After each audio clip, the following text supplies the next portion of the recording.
Well, as always, we are so grateful to Bill and all the musicians for the wonderful music they produce Sunday after Sunday. And of course, that's a product not only of the music team here, but also of our sound people. And especially as we think ahead to the Christmas concerts this week, we can be very grateful for the wonderful people that the Lord has blessed us with here at Grace Community Church, and also at the same time, pray for them, particularly for their health, as they put in a lot of time and energy into the concerts that will be held Thursday through Sunday. Well, as Tom mentioned, we are continuing our study this morning of our series in Matthew's account of the Nativity, the birth of Jesus Christ. We've already looked at Matthew chapter 1, verses 1 to 17. Abner Chow explained that text and gave us the explanation of Matthew's purpose there in the lineage of Jesus. And then last Sunday, Phil Johnson walked us through Matthew chapter 1, verses 18 to 28, looking at the miraculous conception and the birth of Jesus Christ. We now come to the beginning of chapter 2 and to an exceptional event as well in the early life of Jesus Christ, the pilgrimage of the Magi. Part of me had hoped that in preparation for our study this morning that Bill would have led us in singing We Three Kings.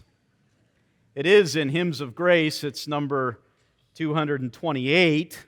I won't go through that, but we're familiar enough with the lyrics to know that there is some artistic creativity that is used in that carol to describe what we find in Matthew chapter 2, verses 1 through 12.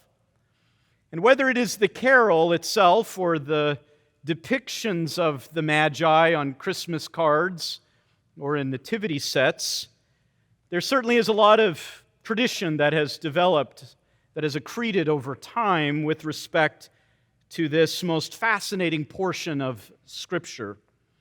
And of course, there's reasons for this. By all accounts, the visit of the Magi is highly unexpected in Matthew's narrative. It's, you could say, exceptional. And as such, it certainly attracts our curiosity. It is only recorded here in Matthew's Gospel, and no other references or allusions are made to it elsewhere in the New Testament. And in just a few sentences, Matthew introduces us to these obscure travelers. He links their movements to a revelatory light. He describes their extraordinary behavior and then tells how they silently escape back into obscurity, never to be mentioned again. Matthew simply abstains from feeding our curiosity, simply gives us few details, and it's these white spaces that tend to lead to speculation, even allegorism, leading then to the misconceptions that sometimes we entertain as it relates to these Magi. For example, that there were three of them is nowhere stated in the text. Perhaps the closest we get to that are in the three kinds of gifts that are given to the child Jesus.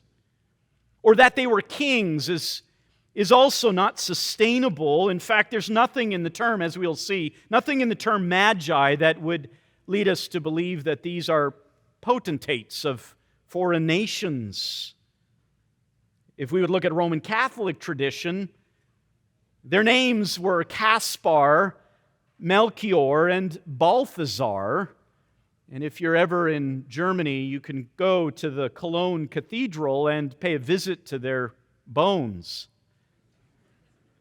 Now, these kinds of details certainly try to satiate our obsession with what is not written there, with the white spaces, but that also sometimes can obscure from our vision that which is written. And in this text, there certainly is much profound theology.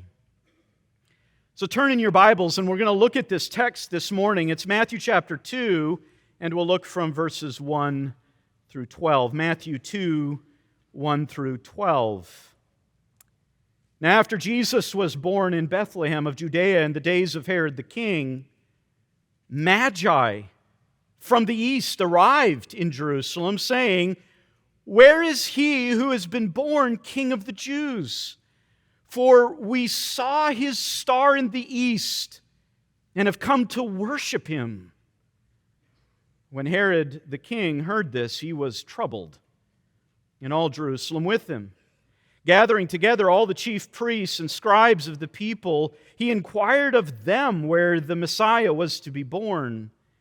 They said to him, "In Bethlehem of Judea, for this is what has been written by the prophet. And you, Bethlehem, land of Judah, are by no means least among the leaders of Judah. For out of you shall come forth a ruler who will shepherd my people Israel."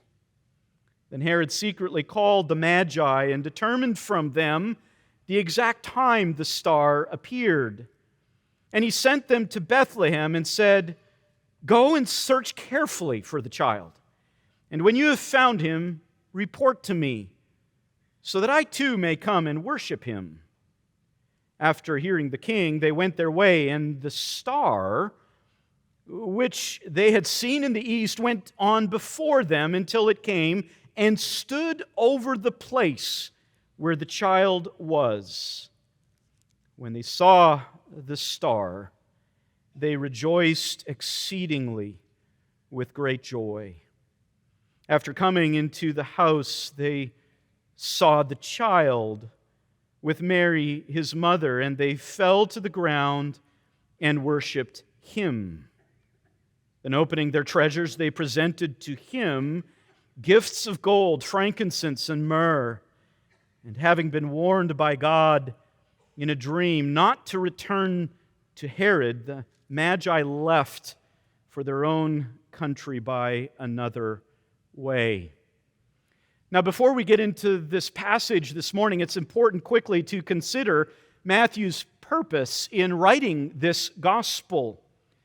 As has been noted already, Matthew writes this gospel to prove that Jesus is the rightful heir to David's throne and to all that entails.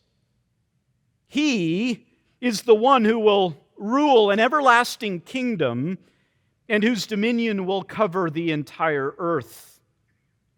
And when we specifically turn to Matthew chapter 2, verses 1 to 12, we see how Matthew contributes to this overall purpose by showing that Jesus was indeed born a king. He was recognized as such, and born as a king not only as it related to the people of Israel, but born as a king also over the Gentiles. Matthew achieves this purpose by telling the testimony of these Magi in their own words, telling how they recognized Jesus' unique status as king and describing their joyful adoration of him. The way we'll outline this text this morning is by recognizing three stages in the development of this narrative. We can discern three scenes, you could say, as any great narrative has, three scenes. The first scene is found in verses 1 and 2. It's the search of the Magi. Then in verses 3 through 8, we see scene 2, the rejection of the rulers. And then we come to the final scene, scene 3, in verses 9 through 12, and it is the worship of the king. In fact, this narrative has all the pieces of a great narrative that we would expect. Of course, not like the Christmas folklore that we are so accustomed to, but as true, as real history. And so in scene 1, in verses 1 and 2, we'll see the narrative's introduction and the inciting incident that leads to this whole narrative. In scene 2, in verses 3 to 8, we'll see the narrative's conflict. We'll see the rising action that takes place. And then in scene 3, in verses 9 through 12, we'll see the narrative's climax and its final resolution. Let's look first at scene 1, verses 1 and 2. And as in any narrative, it must begin with historical setting, and that is exactly what Matthew does. He writes this, verses 1 and 2. Now after Jesus was born in Bethlehem of Judea in the days of Herod the king, Magi from the east arrived in Jerusalem, saying, "Where is he who has been born King of the Jews? For we saw his star in the east and have come to worship him." Now, the first historical detail that we find here that fits us for the historical setting is that some amount of time had passed after the birth of Jesus. We read of that in the end of chapter 1, verse 25. And then we have the visit of the Magi, and some amount of time had passed. We don't know how much. It's not stated in the text, but we can glean several details. And there's good reason to believe that a considerable amount of time had elapsed by the time the Magi arrive. First of all, most plainly, Jesus is no longer in a stable. As Matthew 2, verse 11 states, the family was now residing in Bethlehem in a house. But even more importantly, Matthew states in 2, verse 16, that later on, when Herod orders the slaughter of all the male children in Bethlehem and its vicinity, Herod applies this order to all male children 2 years and younger. And therefore, it's reasonable to believe that Jesus was somewhere in between several months old and 2 years old. Probably, we could say, somewhere between 6 months and 18 months.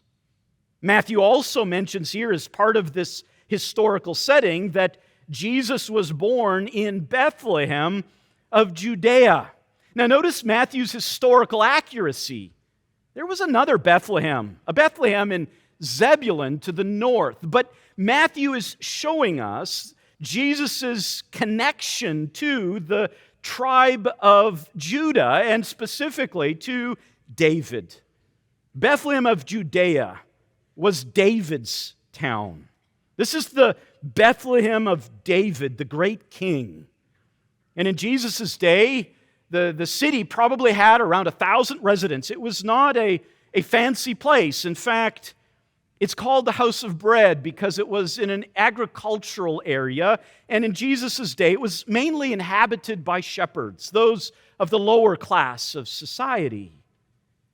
So we can surmise that Joseph, Mary's husband, the legal father of Jesus, recognized, especially because of the announcement of Gabriel, recognized that this baby was the king, was David's son, and there was no better place for him to grow up than in Bethlehem.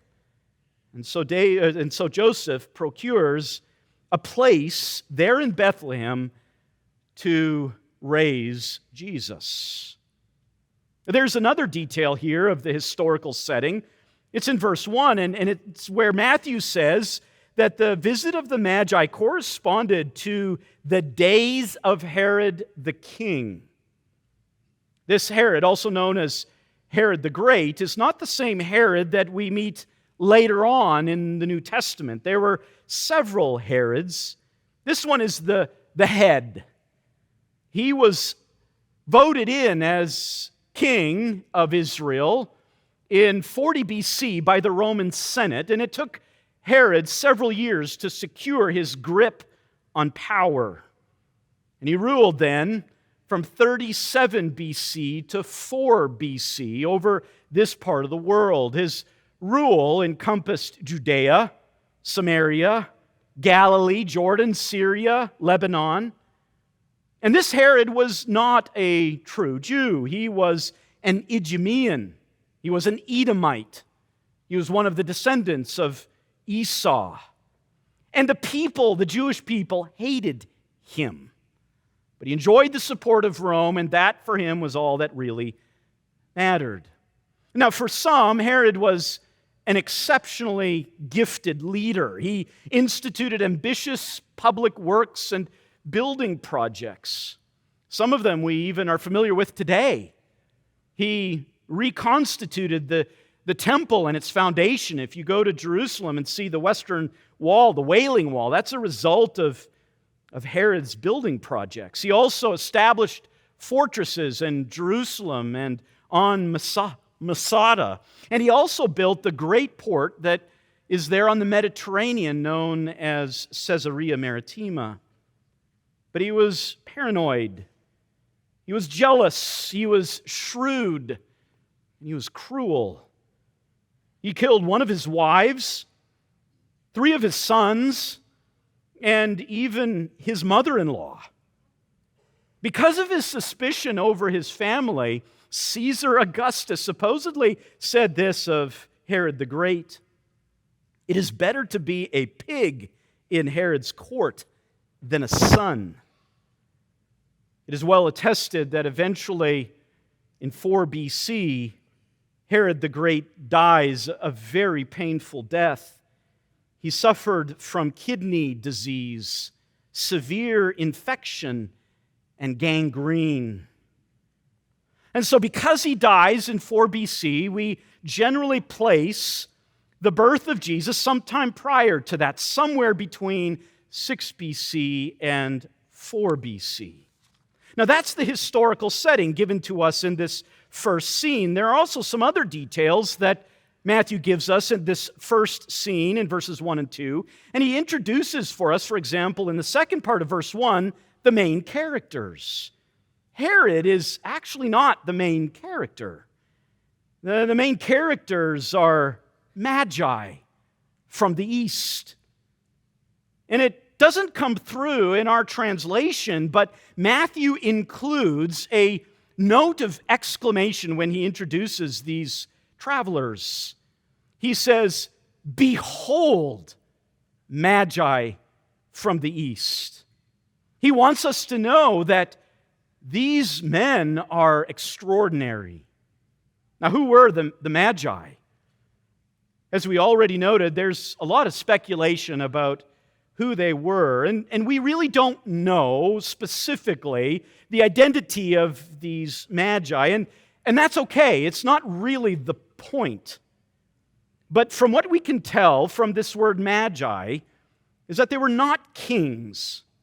Rather, they were from a very esteemed priestly caste who focused their attention on philosophy, on the study of natural sciences, observing stars and planetary movements, and on the interpretation of phenomena like dreams. In fact, a possible reference to this caste of Oriental wise men is found in the book of Daniel.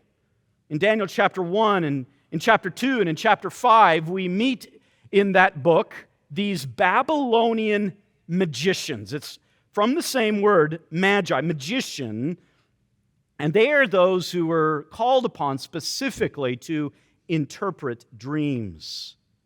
Matthew adds that they were indeed from the east, and that would mean that they were from these oriental regions of Babylon, Persia, Arabia, and we know from those cultures in antiquity that they revered these wise men. But what is most important to note about these main characters is that they were Gentiles. This is Matthew's point. And it leads us then in this first scene to the inciting incident. In verse 2, the inciting incident of this first scene is found in verse 2 when these Gentile wise men arrive on the scene and they ask, "Where is he who has been born King of the Jews?" Now, the importance of such a question cannot be overstated. Where is the King of the Jews? in terms of God's redemptive plan worked out in history. There cannot be a more important question with more global implications than this one. Of course, their question automatically ruled out Herod. He, first of all, was no Jew. He was a half-Jew at best, and he wasn't born a king. Herod was installed as a king by the Romans. Moreover, what is important to note with this question is to ask another one, and that is, how would these wise men even know about the importance of the King of the Jews? And Matthew provides a little bit of an answer when he says this in verse 2. The wise men say, "For we saw his star rising in the east." And that raises another question. What is the star? And what it is even more difficult to determine than the precise identity of the Magi themselves. There have been several attempts to explain it by natural phenomenon, like a supernova, as some have suggested, or a comet. Halley's Comet, for example, was known to have made an appearance in 12 BC. The 17th century astronomer Johannes Kepler advanced the theory that the star represented the planetary alignment of Jupiter and Saturn, which is known to have taken place in 6 BC. But the problem with these natural phenomena is that they occur high in the heavens, and that doesn't fit well with the language of Matthew's text. For example, in verse 9, Matthew records that this star went on before them, before the Magi, to Bethlehem. And it came and stood over the place where the child was. This is exceptional, and it's best to see this as a unique, miraculous, supernatural phenomenon. It does not appear that it was visible to everyone, and it specifically guided the Magi from Jerusalem to Bethlehem, a distance of only 6 miles. And the light that it cast was so precise that it shone on the specific dwelling of the child. But beyond that, notice how the star captured the undivided attention of the Magi. Verse 2 says, "For we saw his star in the east, rising in the east, and have come to worship him." The star was seen, but it was recognized as pointing to something transcendent. The arrival of the King of the Jews, who was worthy of all worship. And this, not the star itself, this is Matthew's focus. It is the inciting incident. But it does cause us to ask as well, in the meantime, how would these Magi, seeing this star, make the association to the Messiah, to the King of Israel? Most likely, this information had come from the Jews themselves. Centuries earlier, thousands upon thousands of Jews had been exiled.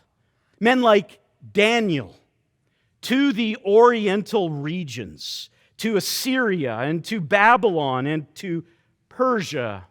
And as these exiles were sent to the east, the faithful remnant among them not only shared the truth about the one true God, Yahweh, and his plan of salvation through the Jewish Messiah, but they also brought with them portions of the Old Testament. They had written messianic prophecies like Genesis 49:10, "The scepter shall not depart from Judah, nor the ruler's staff from between his feet, until Shiloh comes, and to him shall be the obedience of the peoples." Or Numbers 24:17, part of the oracles of Balaam. "A star shall come forth from Jacob, a scepter shall rise from Israel and shall crush through the forehead of Moab and tear down all the sons of Sheth. Or perhaps it was the announcement that Daniel recorded in Daniel chapter 9 of the 70 weeks. Whatever they had of the Old Testament, whatever familiarity they had, it was enough for them to identify this Jewish child as the one who was worthy of their own worship. They just didn't have all of the information, which is why they asked the question, where is he to be born? But they had enough to know that he was to be worshiped. And this is shocking. In Matthew's Jewish gospel, it is important to note that the first people who come specifically with the singular intent to worship, the first people to respond were the Gentiles. In a way, the arrival of these Gentiles reflected the way it was supposed to work in Old Testament times. Israel had a great commission. Israel was to be holy to Yahweh. Israel was his own possession. And Israel was to worship him in spirit and in truth, and then to be a kingdom of priests, all with the view of attracting the Gentiles from the farthest reaches to Jerusalem so that those Gentiles would come and worship Yahweh as well. It was the Old Testament Great Commission, but Israel had largely failed in this commission, and it took a star for these Gentiles to arrive on the scene, but they did. And they arrive on the scene as Old Testament era, God-fearing, Christ-anticipating Gentile saints. They came to the city of God, and they knew what their duty was: to worship and rejoice. And that leads to scene 2. And we see scene 2 in verses 3 to 8. And scene 2 of this narrative is the rejection of the rulers. Scene 2 constitutes the rising action and the conflict in this story. And for the first time in Matthew's gospel, we have the themes of resistance, rejection, and persecution. Let's note first the rising tension. Verse 3, when Herod the king heard this, he was troubled, and all Jerusalem with him. Now, if you haven't already noticed, there is a play on the word king. It's found numerous times in this text. In verse 1, it's Herod the king. Verse 2, it's King of the Jews, which is a reference to Jesus. Then again in verse 3, it's Herod the king. And we'll see it once more in verse 9. The king referring to Herod. So what we see here is a clash of the kings. And it's the inquiry of the Magi that sets Herod off. What? Another king? It cannot be. Perhaps Herod was familiar with these Old Testament prophecies too. But whatever it was, the announcement of the king of the Jews being born set him off. He could not find rest. Verse 3 says he was troubled. The meaning of that verb means to have inward turmoil, to be thrown into confusion, to be mentally troubled, to be greatly disturbed. In fact, he became so deranged at this point that Matthew records that not only he was troubled, but all Jerusalem with him, which indicates that Jerusalem wasn't so much concerned about what the Magi were seeking, they were more concerned about assuaging Herod's insanity. They didn't want to see his cruelty. That was what they were interested in. And that leads then to a perplexed inquiry in the second scene. We see it in verses 4 to 6. Gathering together all the chief priests and the scribes of the people, Herod inquired of them, where the Messiah was to be born, and they said to him, "In Bethlehem of Judea, for this is what has been written by the prophet.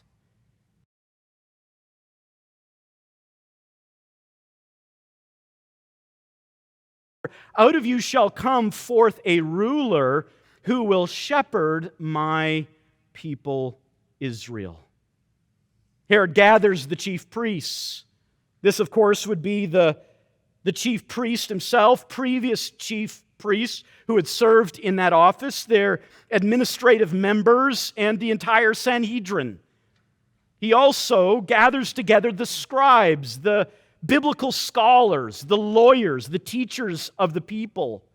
These would be the Sadducees and Pharisees all together. And so in response to the question of the Magi, these Oriental travelers, Herod convenes a massive conference, all in order to find the answer to this question. Where is the Messiah to be born? And the religious rulers give their answer. In Bethlehem of Judea. And how did they know? This is a pretty specific answer to a question. Not just somewhere, approximately, but in a specific village. How did they know? Well, the text tells us they found it in the Scriptures. Notice their confidence. Verse 5, "For this is what has been written by the prophet." They acknowledge the authority of the Jewish Old Testament. They recognize the authority of the Scriptures, and they say it stands as having been written. They acknowledge the inspiration of the text when they say it was given through the prophet, and they acknowledge the right hermeneutic to apply when reading that Old Testament, when they proceed to read the prophecy literally. And what they provide here is actually, it seems like a little bit of a conflation actually of several texts. Obviously, it is a citation from Micah 5 verse 2. Micah prophesied some 700 years before the coming of Jesus Christ. And in Micah 5 verse 2 we read this, "But as for you, Bethlehem Ephrathah, too little to be among the clans of Judah, from you one will go forth for me to be ruler in Israel." His goings forth are from long ago, from the days of eternity. A few verses later, Micah goes on to say, "He will arise and shepherd his flock in the strength of the Lord, in the majesty of the name of the Lord his God, and they will remain, because at that time he will be great to the ends of the earth. This one will be our peace." Now, if you look back at what Matthew records as to the answer of the religious leaders, there is a little bit of paraphrasing that they introduce here in the text, but it is all consistent with a literal interpretation of that Old Testament promise. 700 years prior to his appearance, the appearance of this king. And that then leads to the sinister plot that we find at the end of this second scene. We find it in verses 7 and 8. Then Herod secretly called the Magi and determined from them the exact time the star appeared. And he sent them to Bethlehem and said, "Go and search carefully for the child, and when you have found him, report to me so that I too may come and worship him." Of course, he said this with his fingers crossed. He had no intention of worship.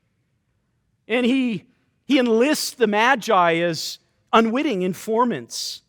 And in his paranoia, he hatches this plan to secretly murder the Messiah of Israel. And right here, at the end of the second scene, verses 7 and 8, Matthew introduces to us one of the primary themes of the entire Gospel of Matthew, and that is the rejection of the king by his people. And you might say, well, wait a minute, this is just Herod, but actually it's more. Yes, Herod's reaction is extreme, but don't miss what's missing. Having been informed of the circumstances and of the question of the Magi, notice the religious establishment of Israel does nothing. One commentator put it this way: it is strange how much the scribes knew and what little use they made of it.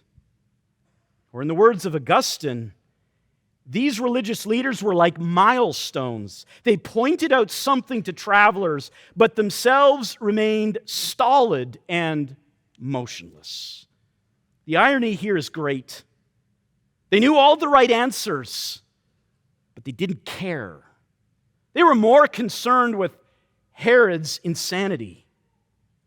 And that position of Herod, the position that he represents, that position of animosity and antipathy, the religious leaders will eventually get there by the end of Matthew's gospel. For example, you fast forward to Matthew chapter 26, and you read these words in verses 3 and 4, and it has an uncanny parallel with Herod's plot. Matthew records this: "Then the chief priests and the elders of the people were gathered together in the court of the high priest named Caiaphas, and they plotted together to seize Jesus by stealth and kill him." The religious leaders eventually would become Herod the Great 2.0. That then leads to the third scene, the worship of the king in verses 9 and 12. Now we see the climax and the resolution. And the climax and the resolution are found in these verses. Notice, first of all, the joyful arrival in verses 9 and 10. After hearing the king, that is Herod, they went their way. The Magi went their way, and the star, which they had seen rising in the east, went on before them until it came and stood. It stood over the place where the child was. Now, as I said, it's only 6 miles from Jerusalem to Bethlehem. It's a half-day's journey, but the problem with Bethlehem, even as a small village, is that it still contained around 1,000 residents. That's a lot of different homes, but this star guided them. In fact, the way Matthew says it is again to draw our attention to the amazing supernatural phenomena. And behold the star. The light source showed them the way to the precise dwelling where the child was. It fulfilled its purpose. It pointed the way to Christ. And we'll never hear of that star in Scripture again. Now notice verse 10. Verse 10 is so critical here as we see this building climax. Verse 10, when they saw the star, they rejoiced exceedingly with great joy. What Matthew's pointing to there is the fact that the star came and it rested over this dwelling, and they knew what that meant. And the language here is highly emphatic. The root word joy is mentioned twice along with the words great and exceedingly. It's not just that they rejoiced. It's not just that they rejoiced with joy. It's not even that they rejoiced with great joy. But Matthew says they rejoiced with exceedingly great joy. You can imagine the anticipation and even the trepidation as they walked up to the door and they got ready to knock. Balthazar, you knock. No, Melchior, you knock. And then Casper chimes in, "Men, we have come this far. This is it." On the other side of the door is the righteous King, whose goings forth are from long ago, from the days of eternity. On the other side of this door is the great shepherd who will lead his people in the majesty of Yahweh. On the other side of this door is the one upon whose shoulders will rest the government of all the earth. On the other side of this door is the wonderful Counselor, Mighty God, Eternal Father, Prince of Peace. On the other side of this door is Emmanuel, God with us. On the other side of this door is the hope of all the nations. And without even seeing him, they rejoiced. I think the wording of the first stanza of O Holy Night could have been written even by these Magi. Notice the words. I think it captures well the scene there on that other side of the door. Long lay the world in sin and error pining, till he appeared and the soul felt its worth, a thrill of hope. The weary world rejoices. But it doesn't end there. The climax is actually in verse 11, the humble adoration. This narrative leads to this moment. As part of this third scene, we see the climax. Verse 11, after coming into the house, they saw the child with Mary, his mother, and they fell to the ground and worshiped him. Matthew's very intentional here. He wants to show an immediate response. They knock at the door, and you can imagine this. Think of this. They knock at the door opens, and they see this baby perhaps crawling in one of the rooms. And immediately they see and they fall and they worship. No chit-chat, no small talk, instant worship. Now, Joseph isn't mentioned, and that's because Joseph doesn't play a part in this. Mary is, of course, mentioned because she's the mother, she's with the child. But notice how Matthew describes the order of these names. It's the child that is the focus. It is the child with Mary and his mother. Notice it does not say the Blessed Virgin with her child. The young child, Jesus, is mentioned first. He is the focus, and Mary is now in the background. And this will be the case in verse 13, verse 14, verse 20, 21, always the child and Mary's mother. Befitting of the conduct of anyone who recognizes deity. Matthew says the Magi fell to the ground and worshiped him. This little baby. These influential philosophers, stargazers, dream interpreters who had come to believe in the coming Jewish Messiah, they prostrate themselves, face to the ground, mouth in the dust, and they worship. The child was not only the king of Israel, the child was their king. And to show that, Matthew says, they opened their treasure chests and presented to them their wealth. What was it? Gold, frankincense, and myrrh. And notice that Mary does not receive these gifts. The gifts, verse 11 says, are presented to him. Mary has no intercessor status. They are focused on the child. Now we could try to surmise what these gifts stood for. The best thing is to realize these are gifts that are given to royalty. Gold is the currency of kings, frankincense and myrrh, the aroma of royalty. They give the very best to the one they adore. And then to close out this scene, verse 12, we see the silent escape.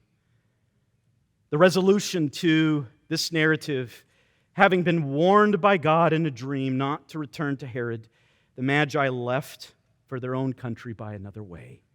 God is sovereign. Herod's plot is foiled, and the Magi silently steal away back home in a different way. It was not the Messiah's time to die. With respect to this foiled scheme, it reminds us of Psalm 2, verse 4, "He who sits in heaven laughs. The Lord scoffs at them like Herod."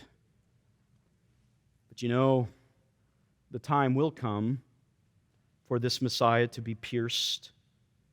It was necessary for this child to grow, to submit himself in obedience to his father, to fulfill all righteousness. And this king will eventually be formally rejected by all of the nation of Israel, at least for a time. And according to the predetermined plan of God, when the timing was right, he would be delivered to the Romans to be crucified on a cross, all to make propitiation for the sins of many, including those Magi. And as we prepare this morning then for the celebration of the table that is before us, as we ponder this narrative and take it into our souls, it is more than appropriate for us to ask, what is my response? There is, of course, the response of Herod. He is the God-hater. He represents antipathy. He flatly rejects Jesus Christ, and if he could, he would drive the sword into this Messiah with his own hands. He represents those today who deep down inside seethe the idea of Christmas. And then there's the response of these religious rulers. They are the agnostics. They represent apathy. They know the right answers. They can pinpoint the specifics. They are the specialists. But they don't know Christ. They represent the scholars and theologians, the teachers and the influencers who know their Bibles so well, yet they do not adore Christ. And then there is the response of the Magi. They are the true worshipers, and they represent adoration. They will stop at nothing to declare their submission and loyalty and joy in the child that was born in Bethlehem. And they represent today those who are ready to come to this table to partake of it in remembrance of Him, because this one who eventually was pierced for our transgressions is the joy of their souls. Where are you in your response? There is a prayer room to my right underneath those exit signs over there. And if this text strikes at your heart and you have a need for prayer or want to know this King, then after the service this morning, we beckon you to come, talk with the men and women who will be there, who will explain this gospel to you. Let's pray. Our Heavenly Father, we thank you for this marvelous and unexpected account in the life of the young Messiah. We thank you for the grace that you would extend even to these distant Gentiles, that you would work in their hearts and give them the revelation they needed to recognize the identity of your Son, Jesus Christ, and how you drew them. We thank you for how you've drawn us, and how to a weary world you have given this message of the Christ, a message that brings us joy.